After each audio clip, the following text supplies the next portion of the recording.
We've got a great group here. So first of all, thank you everyone for coming to talk about design build.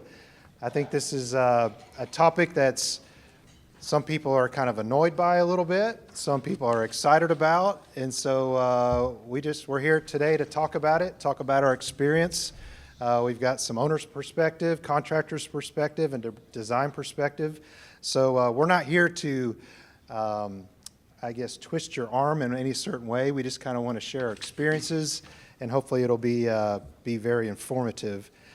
You know, I remember talking about 15 years ago about construction management at risk as kind of the new flavor in town, right? Everybody remembers that. Hard bid was the thing, and then it went to CM at risk. This is kind of a new buzzword that's in the industry, more specifically to public institutions, which is kind of new. It's been around for a long time in the private market, so that's what we're gonna try to cover. Just to get kind of a feel for the room here today, any owners, reps, or owner perspectives, can you raise your hand? Kind of get an idea. A couple there. All right, how about designers? Good bit of designers, okay. And then contractors. Tough crowd. Okay, good. So, all right, well, it's good to see who's all here. So just to introduce our team. Down. All right, down. You want to do the video? All right. Yeah, we're going to do a video now? No, just kidding. No, tell about the videographer. Oh, the videographer, okay. Oh, just so you guys know, there is a videographer here. I think Colin Moore mentioned that at lunch, kind of doing a video of what's going on here. And then at our Q&A, we're going to take a brief pause because we're going to get audio for everybody who's going to ask questions to get the mic to them. So we'll get to that in just a minute. So my name is Glenn Wise, Vice President of Pre-Construction for New Atlantic Contracting. We're based out of Winston-Salem, North Carolina, and we are an institutional builder, K-12 being a major portion of that. And we've had the opportunity to work for 18 different school systems across North Carolina and Southern Virginia. So we love building for the next future and our kids today. Thanks. I'm Angie Crawford Easterday. I am the president of Boomerang Design. We are an architecture firm with offices in Raleigh, Charlotte, Shelby, North Carolina, and Lexington, South Carolina. Our firm, interestingly enough, did the very first K-12 design build school long time ago. But since probably about 2007, we've been actively working on design build projects. And we'll talk a little bit about some of those today. I'm Brian Cohn. I'm the Director of Architecture, Planning, and Construction for Cabarrus County Schools. I've been in this role for about 8 years now. We are about 35,000 students in Cabarrus County. I believe we're about the 8th largest district in the state right now. We're projected to be at about 40,000 students by the year 2030. We've done one design build project in the last 8 years since I've been at the district, and so that's why I'm here to give you kind of an owner's perspective of that.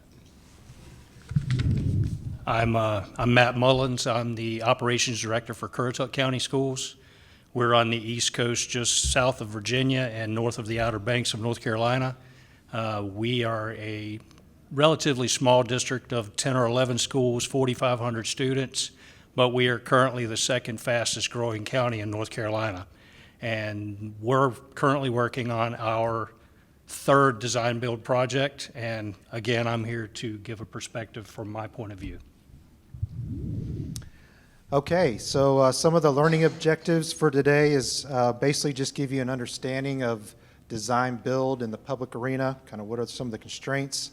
Evaluate if design build is suitable for your project. It's not right for everybody. Identify the key success factors to consider, and hear from the owners here who have done it, and then ourselves as well on the architect and builder side. And then look at, lastly, some real-world case studies. So what makes design build different? We'll let this speak for itself.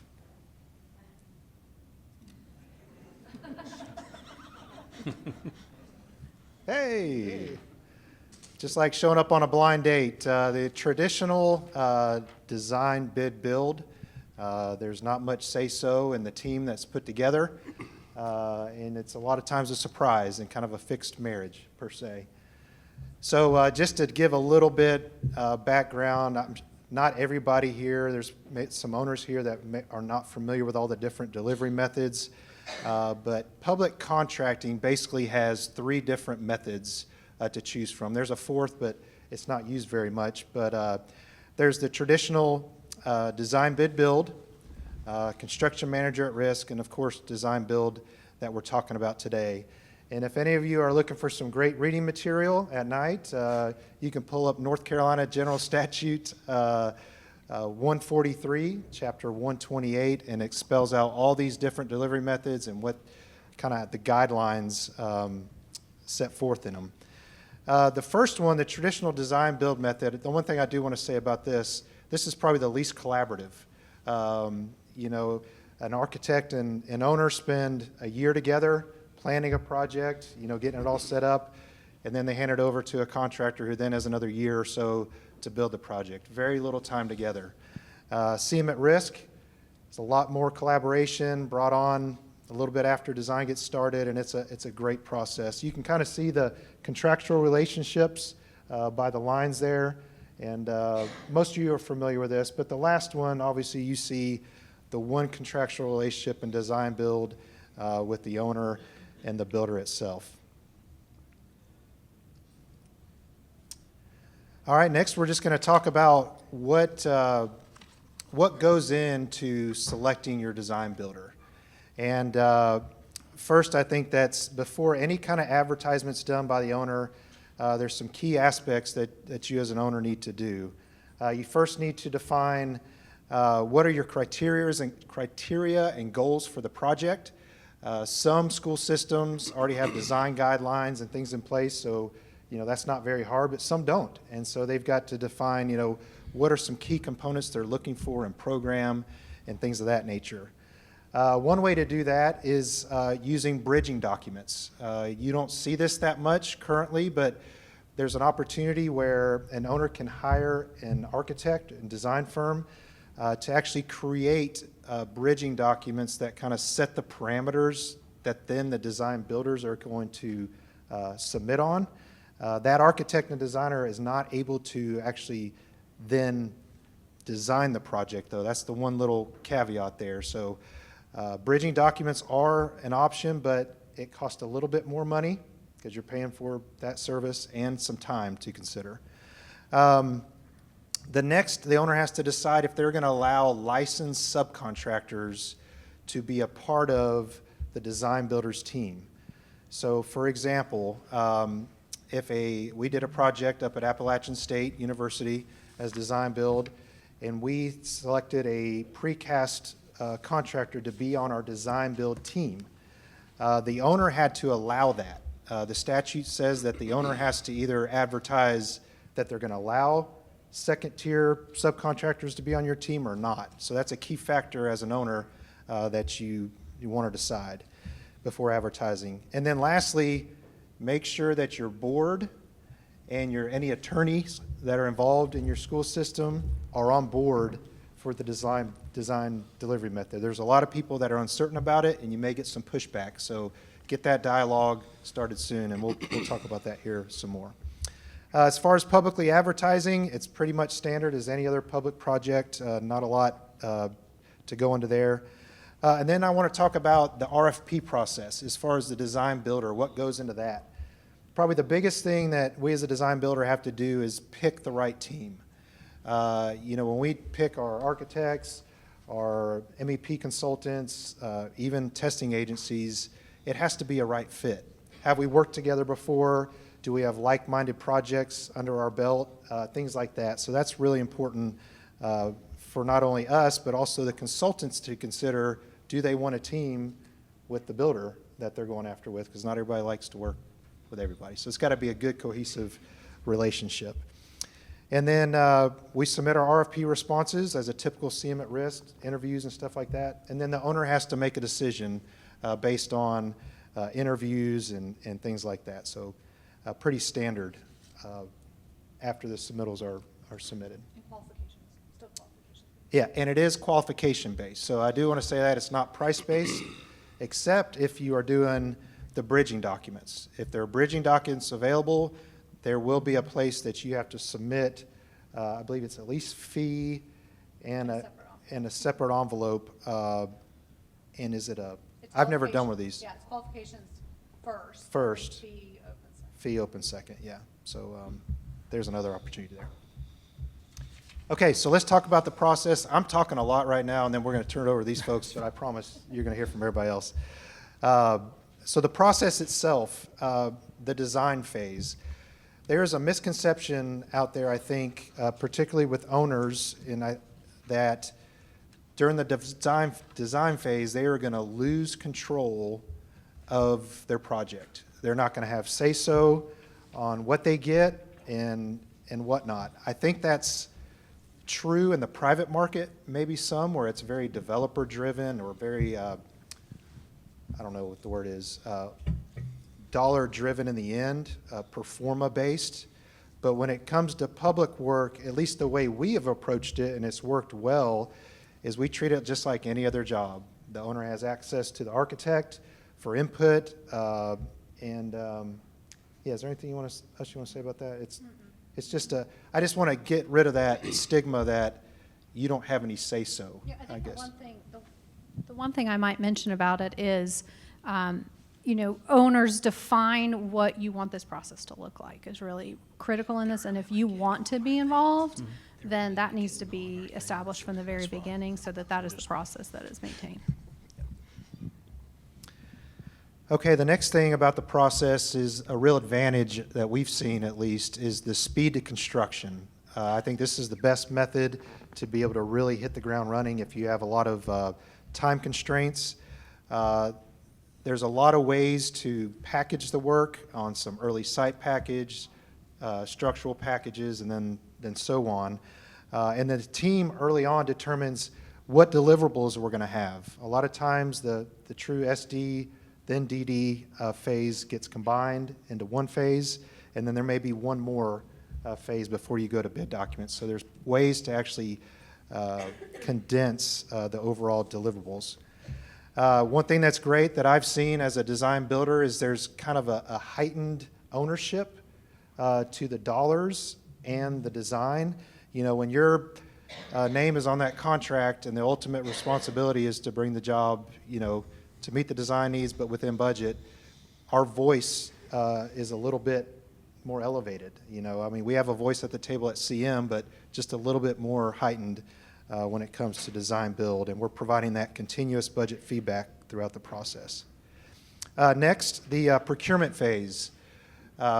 We approach our design build subcontractor procurement like any other CM at risk project. Some design builders don't, but we do the same thing. With private or public work, you have to follow the same advertising requirements, the same HUB, MWSB, good faith efforts that the state requires, advertising for bids, publicly open the bids themselves. So it's handled very similar to a construction management at risk. And yeah. And then lastly, one more. Construction administration, what does it look like in the process?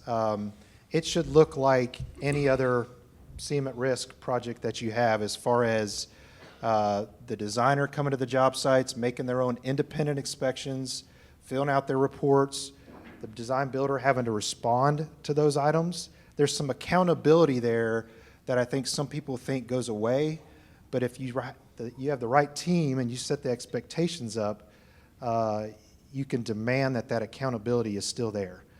We still have our architects review our payment applications and our design team.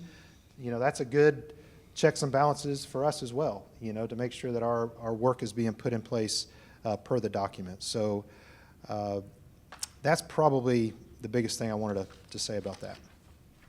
So some key factors to consider, and I'll let you guys jump in if you want to here, but Staffing to manage projects. A lot of owners, especially in smaller school districts, and they're going to touch on this a little bit, do not have the staff to manage architects, to manage the builders, to manage the geotech, surveying, all these things. So it's a real value add. We've seen the community college market, does not have big facilities departments, they love design build because it's a one-stop shop. They have one person to go to and can really get the project managed efficiently. The complexity of a project is really important. You know, we've been on some pretty unique jobs. One job at NC State was restoration of the Memorial Bell Tower. NC State wanted to use design build because they knew how unique the work was going to be, how specialized the trade contractors were going to have, so that was a perfect fit for that. So I think complexity of the job is a key factor to consider. Speed to market, we talked about how quickly do you want to get the job going. And one thing we were talking about as a group is the availability of trade contractors. Again, if you are a remote owner, work out in remote counties, sometimes bringing a design builder on board can really dive into their trade partner resources and bring a lot more competition to your project. And then one of the last ones I wanted to mention is owner's risk tolerance. And I don't know if that's something maybe you guys want to talk about a little bit, or if you're going to cover. Yeah, cover. it's in our list. It's in your little list there, yeah. So with that, I know I've talked a lot. Thank you. Brian's going to take over from an owner's perspective. Yeah, so Matt and I will kind of tag team on the perspective from an owner's position for design build.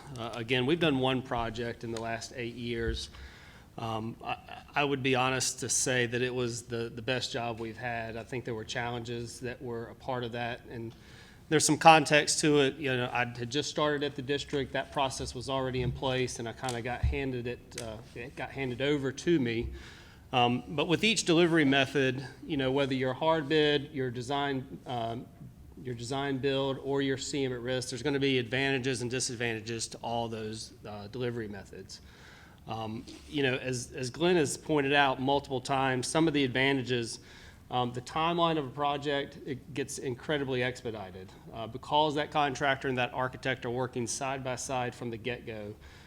You know, he's offering value-added input into the design, into the constructability, all the while managing cost and identifying, you know, items that could be excessive and changes that need to be made so that you stay within your approved budgets. The single point of contact is key. Again, some districts may not be staffed to where they have to deal with multiple entities or stakeholders within their project, and having that one general contractor that you can go to and you can say, this is what I need. That one person is your go-to, and that's all you have to deal with. We all know that in our world there's multiple parts to these projects that we have to deal with as owners, but that's the biggest piece of it, the design and the construction in my mind, and having just one point of contact is an advantage in my mind. You know, the owner's involved very early on through the issuance of the RFQ for the design build teams. He's involved in the selection of those design build teams. Again, in your traditional hard bid, you're going to put a job out to bid, you're going to get 3 bidders, and low bids who you're going to have. At least with design build or even at CM, you're going to have some say in who that team is because you're hiring that firm based on the qualification, not on a number. You want to take some of these? Yeah. I got the next page, you got the next. Yeah. So there's less risk since the design builder assumes more responsibility for the cost, schedule, and trade partner performance. In my specific instance, we don't have the manpower to manage a large project like this, so it's nice to have that one contractor you go to who can handle dealing with all of the subs and maintaining those issues. The contractor, the GC, can actually provide value-added input into the design and help control the cost and suggest different means and methods and bring that to the owner and ask if we're susceptible to that. Are we okay with that? And in my process, the GC calls it value engineering. We can get it this instead of this, get the same product and bring the cost down. major trade partners can be brought on as part of the DB team.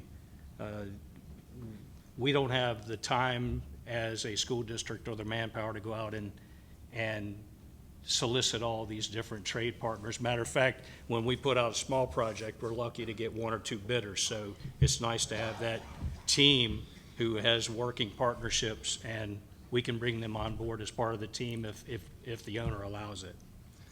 Yeah, some of the disadvantages, though, that I see through this process, just from an owner's perspective, first and foremost, as Glenn had mentioned, it's got to be approved by your local Board of Education. Traditionally, hard bid is what the statute allows us to do. If we want to steer away from that and do a different delivery method, we have to get that in front of our board. We have to present to them and justify why we think it's a good method. And ultimately, it comes down to a vote of that board, allowing you to go through a different delivery method than just a hard bid. It can require more upfront work for us as owners. If your design standards are not well written or up to date, you've got to make sure that you define, as they've said, those project goals and expectations very early on with that team, and understand that the lines of communication, if it goes from the general contractor to the architect, we all know how it is when you start telling the secret around the room and what that secret's like when it gets to the last person. Sometimes there could be some gaps in what you expect as your end product. So there's risks that are involved with that, and it requires more upfront work from the owner's perspective. And one thing that I think is key, and I know Glenn touched on this kind of in contradicting, but I do think you lose the architect as an advocate for you as an owner, because at the end of the day, the architect is working for the general contractor on that design build team. He's not working for you. He's not administering the contracts that you have, which is what they do in the other delivery methods. And in my mind, I think that is huge in some of the projects that we undertake. There's so many parts to the contract, and making sure that the contractors adhere to what that language is, that having that extra set of eyes as a part of a kind of oversight to what is being done on our sites is invaluable in my mind. And you lose that when you go into a design build delivery method.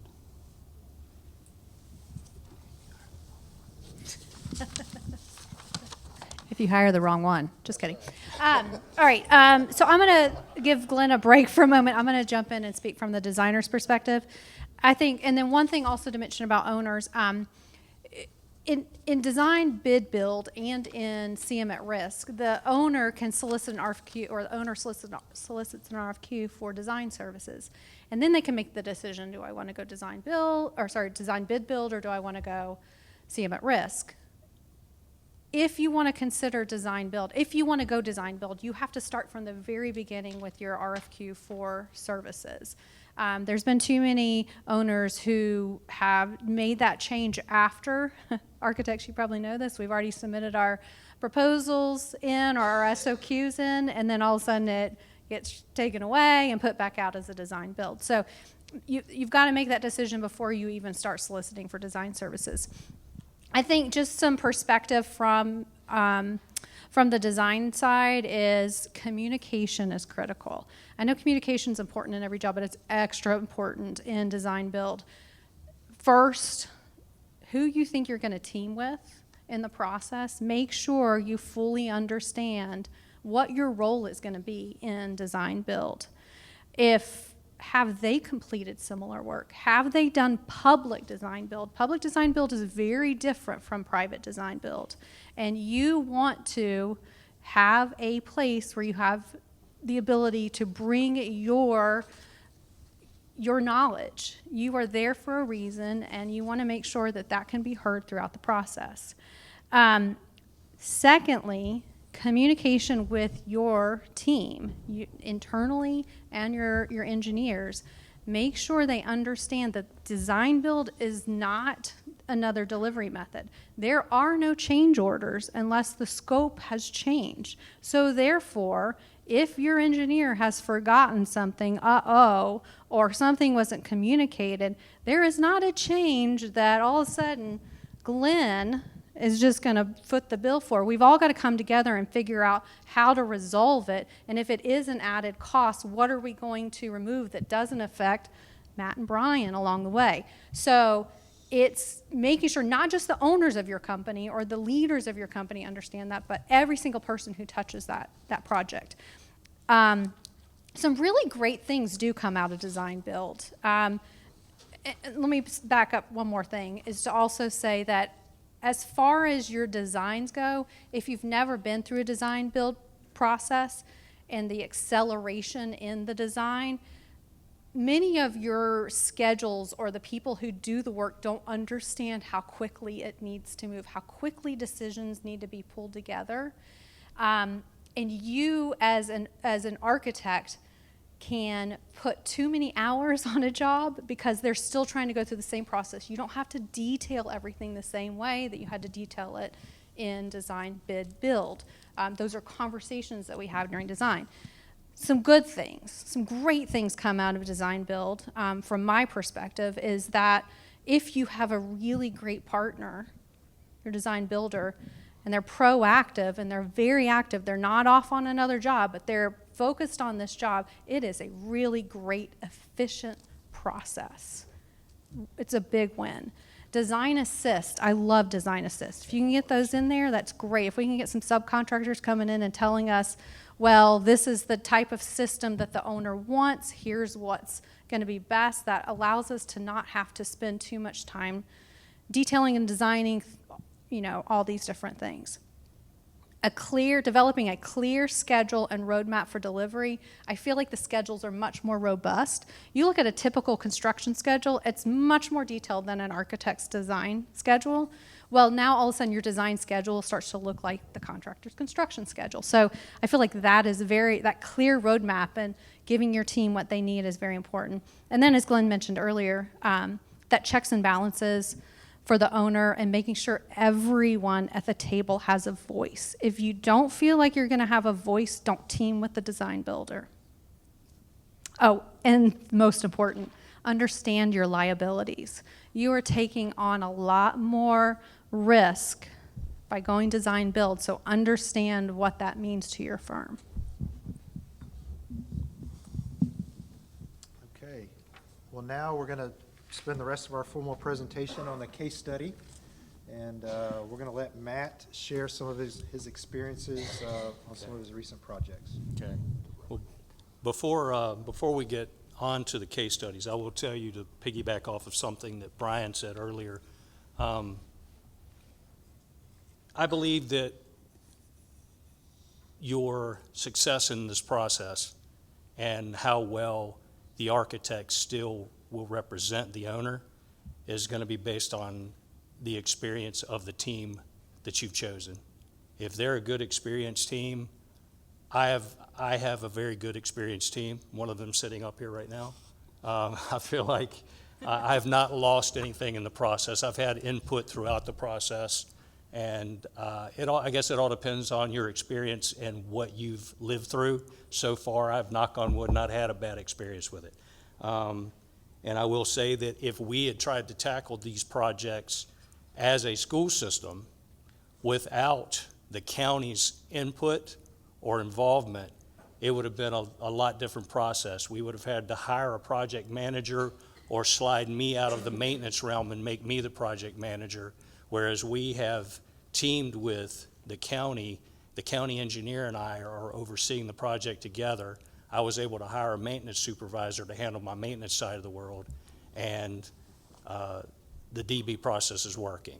So we teamed with the county in the first two projects for renovations and additions to an elementary school and a middle school, and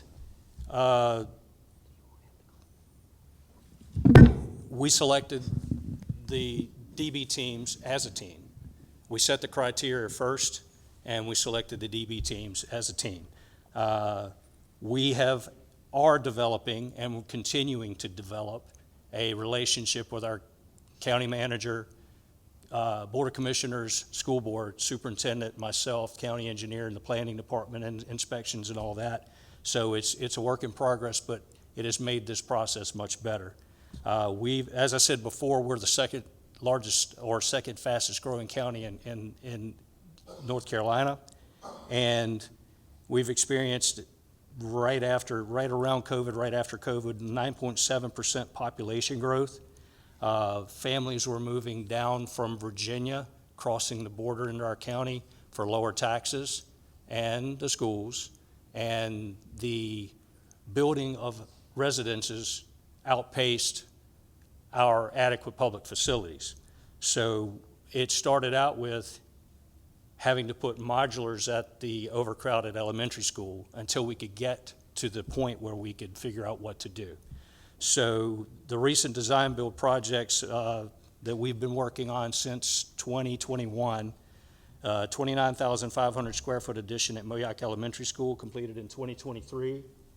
That school was a mess. It was a 1941 structure.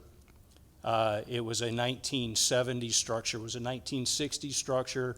It was another one built in the 80s, another one built in the 90s.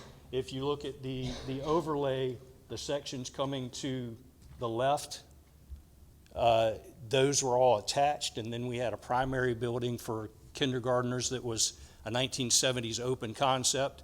And if you can imagine 5 or 6 kindergarten classes, no walls, trying to teach at one time. We had a very small cafeteria kitchen that was also detached. We had breezeways going between the buildings to get to the classrooms, and we were we had outgrown it. If you had talked to the general public or watched the Facebook page for the Moyock area, we had kids hanging out of the windows every day. But that was a major renovation, major project. Moyock Middle School, which we don't really have, I'll go ahead and say, but we don't have but Moyock Middle School was basically adding on 6 classrooms, repurposing a multi-purpose room into a large band structure and a chorus room, and adding on to a cafeteria that was very quickly being overcrowded. And we're right now working on an 800-student Tulse Creek Elementary School expected to be finished fall, winter of this year. I kind of talked to the next slides already. I'll move on.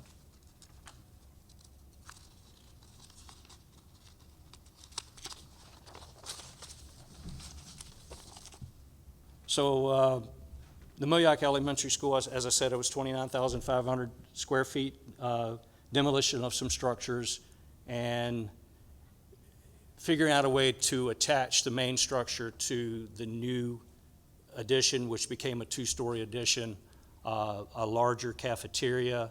I guess one of the bonehead ideas we had was to, for cost saving, we cut the old cafeteria dining hall off of the kitchen, left the kitchen, closed it up for the build process, then reattached everything, opened it up, and kind of spruced up the kitchen. But that was, again, it was a cost savings idea. We had a budget. So the design timeline, 5 months to GMP. Construction timeline, it was 6 months from the day of the contract. Difficult phase project. So we did shut down food services at that school. We moved the cafeteria staff to the middle school, and we prepared meals at the middle school and trucked them over every day during the process to feed the students. It was a major undertaking, but it was what we needed to do to catch up with the growing county. It had gotten ahead of us. The housing sales had outpaced what we had facilities for. Yeah, and I would like to just add a couple things for complexity. Is it was fully occupied, and Yes. during this time, it meant rerouting parents, rerouting buses, Yes. redoing the loop, Yes. the drop-off. Yes, we had to close 'cause- off parking lots, change the way we did them. We had traffic issues during this process because a lot of parents love to come and pick their children up. So we had traffic wrapped down main thoroughfares. But Well, and I think for clarity also is that it was 5 months to GMP, as Matt had mentioned. So contractor or design builder had guaranteed maximum price to the board in 5 months. And at the 6-month mark, so 6 months from the day we signed contract, we're under construction. Yeah, we're breaking So ground. that's when we're talking, this is a fast delivery method. As I stated before, the kitchens, opportunities that I feel like were brought by the DB process. Again, everybody stated faster timeline. One source leading the efforts during the volatile pricing and material availability of post-COVID. Everybody knows how volatile pricing was and things were going through the roof. And the GC was able to somewhat control that. We were active throughout the whole decision-making process. That's the thing that I like about it. We had focus groups of different teaching groups, different age groups. The PE teachers from around the county came together. We had focus groups of the admin people. Everybody had some kind of input, and the DB team, mostly the architect team in the beginning, took notes of all these focus groups and tried to give us a product that we wanted within the budget that was going to be presented. So on this cost savings, we had a cost savings at the end of the 2 renovation addition projects that were going on simultaneously. The DB team or the GC turned over $700,000 back to the county, so they came in under budget.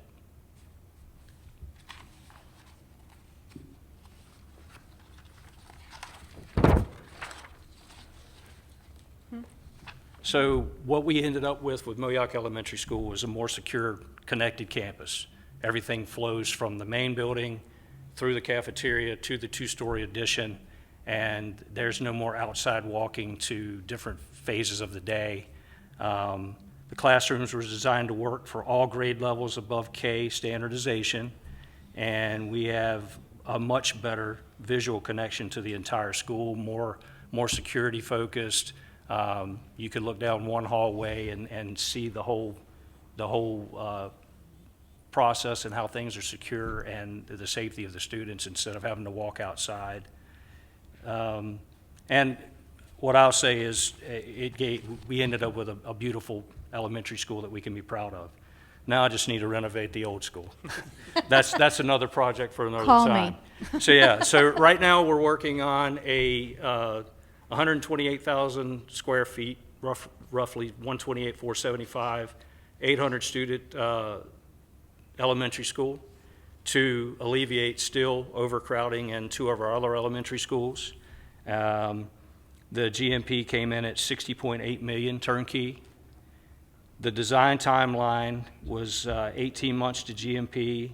That included geotech, permitting, developing, access to property issues. We had some right-of-way issues that held us up for a little while.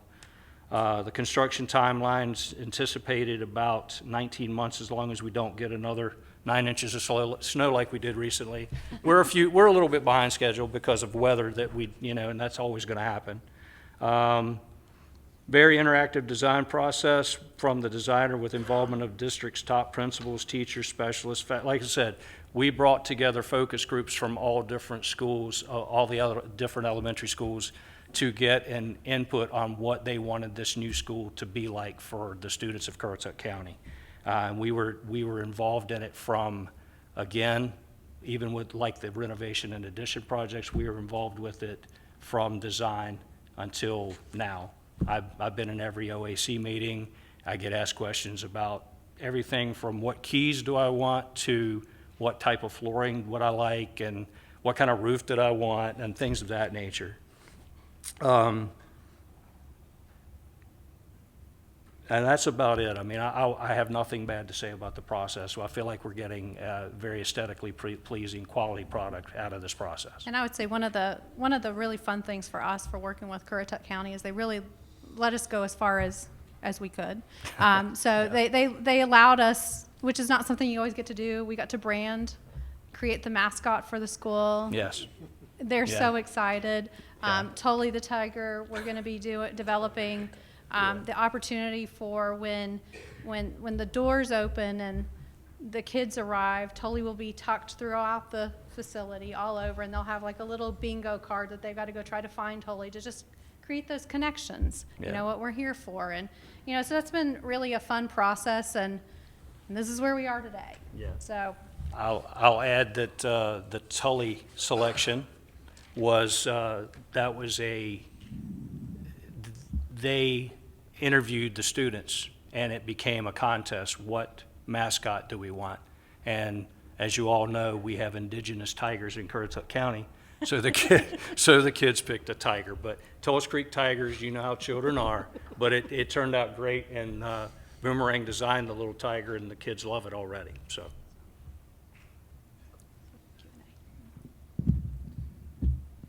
All right, well, that completes our formal presentation, but we do want to take a little pause. Where's the Q and where's John Morrison? Is he here?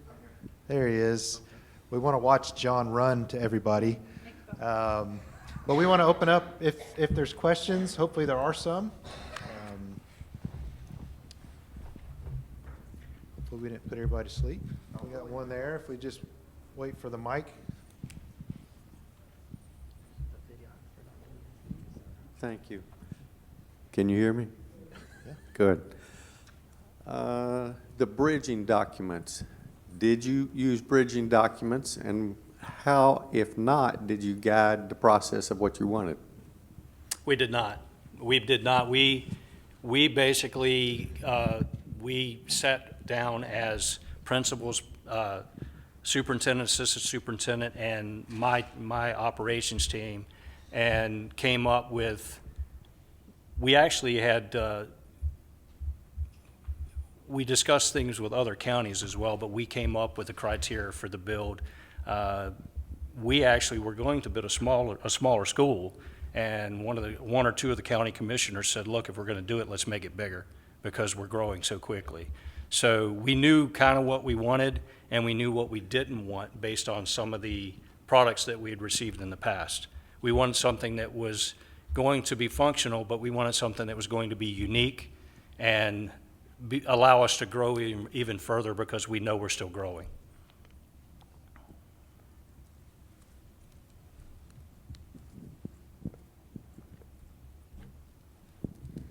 Well, you may have had the program all laid out. You have a principal and you have new staff and people Not coming at in. this time. We have sat down as a admin team, as an operations group, and we've tried to gauge out when the school is going to be finished, when we're going to open. They have interviewed principals. They haven't selected one, or at least they haven't shared it with me yet. But we've been in conversations with our finance office, and we've come up with a budgeting for how much it's going to cost to operate the school yearly. We've had conversations with the county's finance office and the county manager and the board of commissioners, speaking with them about, okay, how much more are you going to have to fund us for this school? And we know we're going to move some teachers from the two overcrowding schools. We're going to have to hire a few more. We're going to have to hire cafeteria staff, kitchen staff. We're going to have more buses, bus drivers. Don't laugh. Nationwide, bus drivers are a problem. So we can't really staff 43 buses, and we're going to probably need about 5 more. But these are all conversations we're having now, because right now, based on conversations we've had in the last couple of weeks, it looks like the school is going to be completed. As Sussex is telling me, we're going to hand you the keys on Christmas Eve. But we, as a county, just released a press release last week that states that if it's going to be finished in December, we're not going to open it until August. That gives us time to staff, time to prepare, time for the county to prepare, to give us more money to fund the school. That's part of my question is, yeah. how do you prepare your total project budget? While you may have locked in your GMP, you may have locked in some allowances that you've got within the contract, there's that whole other side that kicks in when new occupants are there and want new things. Yes. So how I've did you look at your been- total project budget, and has that changed now? that The you've gone in? construction budget has not changed, but I've been very busy preparing all the things that maybe we don't know if we don't know. We've never done this before. So I've been pricing athletic equipment for the PE group. I've been pricing books for the libraries. I've been working with the child nutrition staff to price what things aren't included in the cafeteria, utensils and stirring spoons and all these little things that we just don't know about.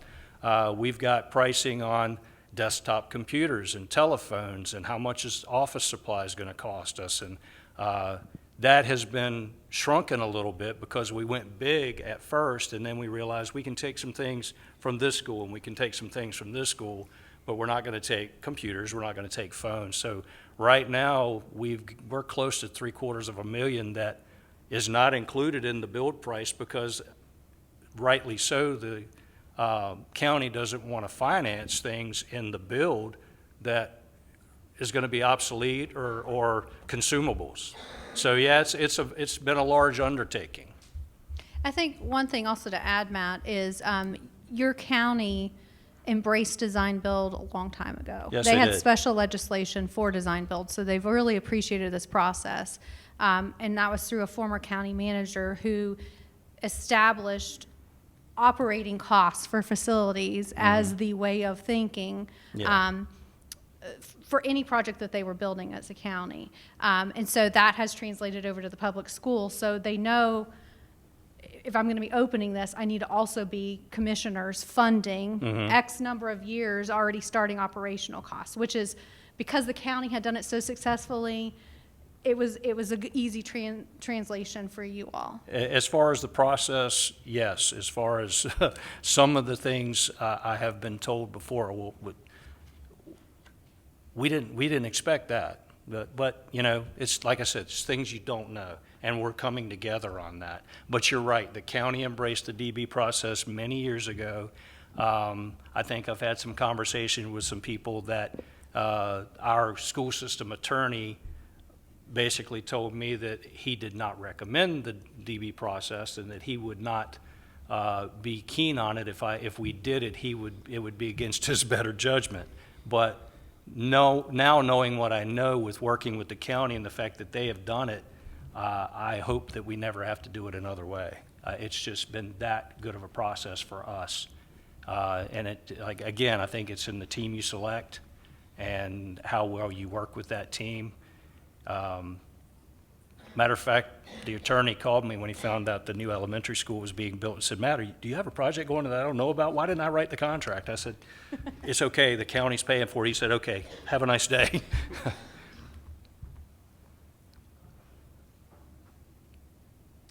else? Got another one over here.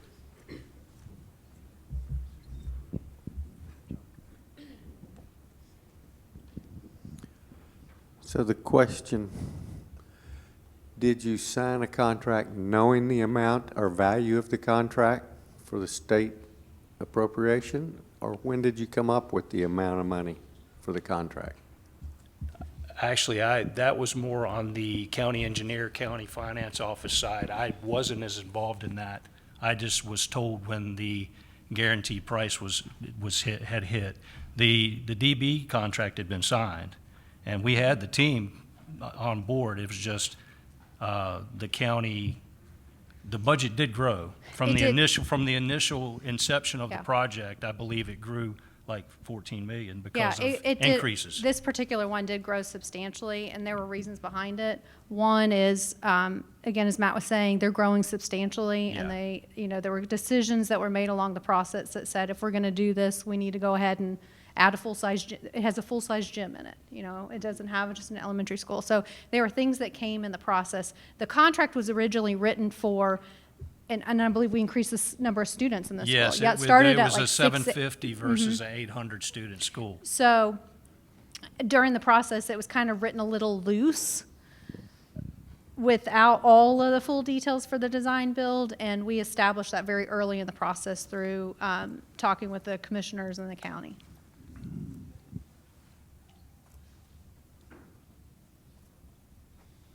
Any others?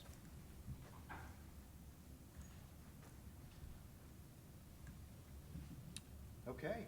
Well, thank you, everybody, for Thank you. coming.